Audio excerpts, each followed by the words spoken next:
Welcome to news అడ్డా. జగన్ పార్టీకి కొత్త పేర్లు పెట్టిన బాబు. టీడీపీ శ్రేణులకు ఆ పార్టీ అధినేత సీఎం చంద్రబాబు పలు జాగ్రత్తలు చెప్పారు. వైసీపీని గొడ్డలి పార్టీగా అభివర్ణించిన ఆయన ఆ పార్టీతో జాగ్రత్తగా ఉండాలని సూచించారు. గతంలో తనను వివేకానంద రెడ్డి దారుణ హత్యలో ఇరికించే ప్రయత్నం చేశారని, ఇప్పుడు కూడా పెద్ద దస్తగిరి హత్యలో ఇరికించేందుకు టీడీపీ వారిని ఎంచుకున్నారని తెలిపారు.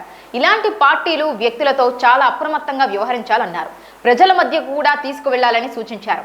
పార్టీ కేంద్ర కార్యాలయం ఎన్టీఆర్ భవన్లో క్లస్టర్ ఇన్ఛార్జీలతో నిర్వహించిన కార్యక్రమంలో చంద్రబాబు పాల్గొన్నారు.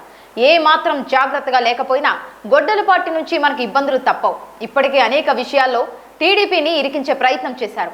వారే హత్యలు చేస్తారు, మనపై రుద్దుతారు. ఇలాంటి వారితో ప్రజాస్వామ్యానికి, ప్రజలకు కూడా ఇబ్బందులు తప్పడం లేదు అని వ్యాఖ్యానించారు. ఒకప్పుడు రాజకీయాలంటే మేధావులు, ఆలోచన పరులు ఉండేవారని, వారితో రాజకీయాలు ఎంజాయ్ చేసేవారమని చెప్పిన ఆయన ఇప్పుడు మాత్రం అరాచక శక్తులు, చిల్లర వ్యక్తులు, రౌడీలతో రాజకీయాలు చేయాల్సి వస్తోందని ఆవేదన వ్యక్తం చేశారు. వైసీపీకి చంద్రబాబు మరో పేరు కూడా పెట్టారు. ఈ పార్టీని ఆయన కిల్లర్ పార్టీగా పేర్కొన్నారు. ఇప్పటికే పలువురిని చంపించారని, అధికారం కోసం ఎంతకైనా తెగిస్తారని చెప్పారు.